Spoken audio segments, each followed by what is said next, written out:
প্রশ্ন করেছেন, আসসালামু আলাইকুম। ওয়ালাইকুম সালাম রহমতুল্লাহ। এক বোনের জিজ্ঞাসা প্রশ্ন কিছু লোকদের বলতে শুনি তারা নিজেদের সালাফে সালেহিন অনুসারী বলে প্রমোট করেন। কথাটা এভাবে বলা কতটুকু যৌক্তিক? মেহরবানি করে আমাকে একটু বুঝিয়ে বলবেন।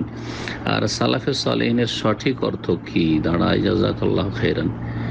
একজন মুসলিমকে সালাফে সালেহিনের অর্থ জানা আবশ্যক এবং সালাফে সালেহিনেরই অনুসারী হইতে হবে যদি সত্যিকার মুসলিম হয়।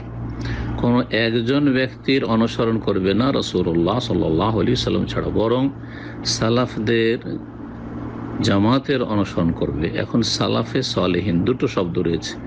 সালাফ মানে যারা আমাদের পূর্বসূরি, আমাদের পূর্বে চলে গেছেন, প্রথম সারির সাহাবাই কেরামগণ সালাফ, আর তারপরে দ্বিতীয় সারির তাবেঈনগণ, আর তৃতীয় সারির তাবাইন। এই তিনটি যুগ হচ্ছে স্বর্ণযুগ। রাসূলুল্লাহ সাল্লাল্লাহু আলাইহি ওয়াসাল্লাম এই তিনটি যুগের প্রশংসা করেছেন। খায়রুল কারনি কারনি সুম্মাল্লাযীনা ইয়ালুনাহুম সুম্মাল্লাযীনা ইয়ালুনাহুম। সহিহ বুখারী, মুসলিম, বিভিন্ন হাদিসের কিতাবে সহিহ হাদিস রয়েছে।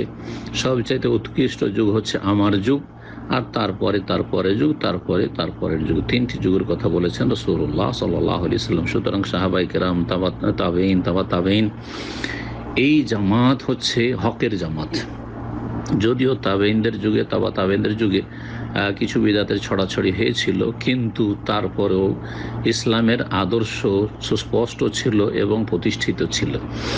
তো সাহাবায়ে কেরামদের অনুসরণ, রাসূলুল্লাহ সাল্লাল্লাহু আলাইহি ওয়াসাল্লামের অনুসরণের পরে, খোলাফায়ে রাশেদিন অনুসরণের পরে সাহাবায়ে কেরামদের জামাত হচ্ছেন সালাফ। আর সালেহিন, সালেহের বহুবচন।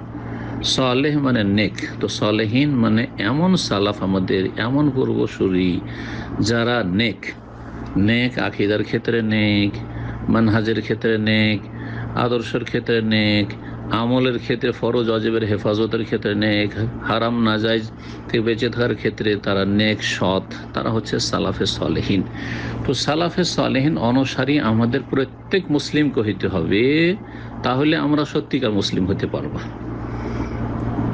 আর সাহাবাই কেরামগণ রাসূলুল্লাহ সাল্লাল্লাহু আলাইহি সাল্লামের পরে আমাদের জন্য আদর্শ। জি, ফাইন আমানু বিমিসলি মা আমানতুম বিহি, তারা যদি ঈমান নিয়ে আসে তোমরা যেমন ঈমান নিয়ে এসেছো, হে কোরআন নাযিল হওয়ার জামানার লোকেরা, সাহাবাই কেরামরা, আল্লাহ সূরা বাকারাতে ইরশাদ করেছেন। তাহলে আমাদের ঈমান, আমাদের আকীদা, আমাদের মানহাজ, আমাদের আদর্শ, আমাদের সুন্নতকে আঁকড়ে ধরা, তাওহীদকে আঁকড়ে ধরা, শিরক বিদআত মুক্ত হওয়া এবং ফরজ ওয়াজিবের হেফাজত করা, হারাম নাজায়েজ থেকে বেঁচে থাকা, আখলাক চরিত্র আমাদের গঠন করা, এটি হইতে হবে বেমিসলি মা আমানতুম বিহি, রাসূলুল্লাহ সাহাবাই কেরামদের ঈমান আদর্শের মতো। ফাকাদ ইহতাদাও, তাহলে হেদায়েত পাবো আমরা।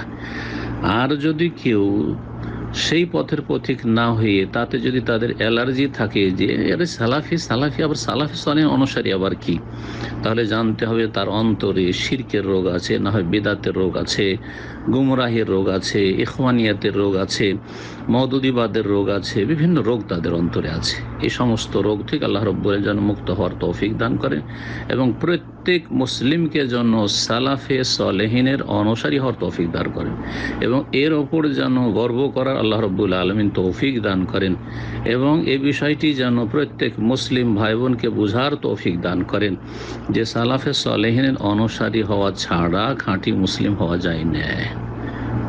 জাযাকুমুল্লাহু খাইরান।